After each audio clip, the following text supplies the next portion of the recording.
3 minutes and 7 seconds prior to the end of the recording, the approach controller instructed the airplane to contact LaGuardia Tower. At 2 minutes and 45 seconds, the flight crew lowered the landing gear. At 2 minutes and 22 seconds, the flight crew checked in with the LaGuardia Tower. At 2 minutes and 17 seconds, the LaGuardia Tower cleared the airplane to land on runway 4 and advised that they were number 2 for landing. At time 1 minute and 52 seconds, the flight crew set the flaps to 30 degrees. At 1 minute and 33 seconds, the flight crew set the flaps to 45 degrees. At 1 minute and 26 seconds, an electronic 1,000 call-out occurred from the enhanced ground proximity warning system, indicating that the airplane was 1,000 feet above the ground. At 1 minute and 12 seconds, the flight crew confirmed that the landing checklist was complete. At 1 minute and 3 seconds, an airport vehicle made a radio transmission to the tower, but that transmission was stepped on by another radio transmission, and the source of who made that transmission has yet to be identified. At 54 seconds, the flight crew acknowledged that the airplane was 500 feet above the ground and on a stable approach. At 40 seconds, the LaGuardia Tower asked which vehicle needed to cross a runway. At 28 seconds, Truck 1 made a radio transmission to the tower. Truck 1 and company, LaGuardia Tower. At 26 seconds, the tower acknowledged that radio transmission. Truck 1 and company. At 25 seconds, Truck 1 requested to cross runway 4 at taxiway Delta. Truck 1 and company, LaGuardia Tower, requesting to cross 4 at Delta. At 20 seconds, the tower cleared Truck 1 and company to cross runway 4 at taxiway Delta. Truck 1 and company, cross 4 Delta. At 19 seconds, an electronic 100 enhanced ground proximity warning system callout occurred. At 17 seconds, Truck 1 read back the runway crossing clearance. Truck 1 and company, 4 at Delta. At 14 seconds, an electronic 50 callout. At 12 seconds, an electronic 30 callout. And at that same time, the tower instructed a Frontier Airlines flight to hold position. Frontier 4195 to stop there, please. At 11 seconds, an electronic 20 callout occurred. And at 10 seconds, an electronic 10 callout occurred. At 9 seconds, the tower instructed Truck 1 to stop. Stop. At 8 seconds, there was a sound consistent with the airplane's landing gear touching down on the runway. At 6 seconds, there was a pilot transfer of controls from one pilot to the other. And at 4 seconds, the tower again instructed Truck 1 to stop. Stop, Truck 1. Stop.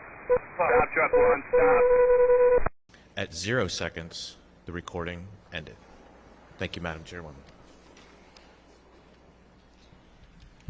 Mr. Brazy had mentioned that 6 seconds before the end of the recording, the pilot transferred controls. We do know that the first officer was flying and transferred control to the captain. With respect to aircraft rescue and firefighting operations, we will be developing a timeline of events.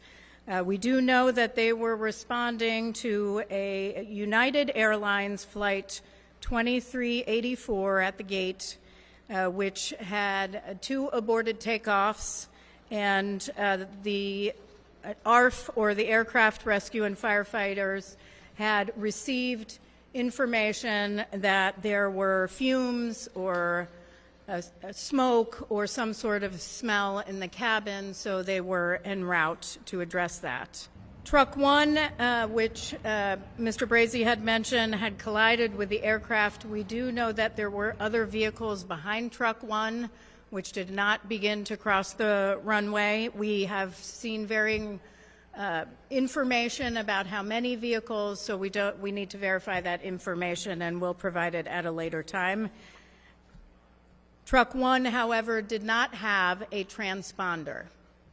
With respect to air traffic control, we have seen different information about how many certified professional controllers were in the facility, and we need to verify that starting with interviews this afternoon. We'll begin to interview the local controller at 4 o'clock this afternoon. We do have logs, but there's also conflicting information, including dates and times on the logs. So now we have to go through that and rectify some of those inconsistencies. We do, however, know that there were 2 people in the cab, 2 people in the tower cab at the time of collision, the local controller and the controller in charge. These 2 positions were combined into 2 positions. And what we do know is that that is in the standard operating procedures for LaGuardia. It's for the midnight shift. It's also common practice across the national airspace where you would have 2 controllers in the tower cab during the midnight shift. The midnight shift, as a reminder, is one that we have many times at the NTSB raised concerns about with respect to fatigue. Again, I do not know. We have no indication that was a factor here, but it is a shift that we have been focused on in past investigations. Now, we also know, as I had mentioned yesterday, that LaGuardia has ASDX. ASDX is a runway safety system which allows air traffic controllers to track surface movement of aircraft and vehicles. Yesterday I mentioned that we requested from FAA the ASD replay of the event. That is a replay of the display of information that would have been available in the tower cab. We also asked the tech center for the analysis of ASD. Their analysis shows that the ASDX system did not alert. The analysis, and I'm going to quote the analysis here. I will repeat it a second time. ASDX did not generate an alert due to the close proximity of vehicles merging and unmerging near the runway, resulting in the inability to create a track of high confidence. I have seen a number of reports from press about distraction, whether there was distraction among controllers. Look, I would caution pointing fingers at controllers and saying distraction was involved. This is a heavy workload environment.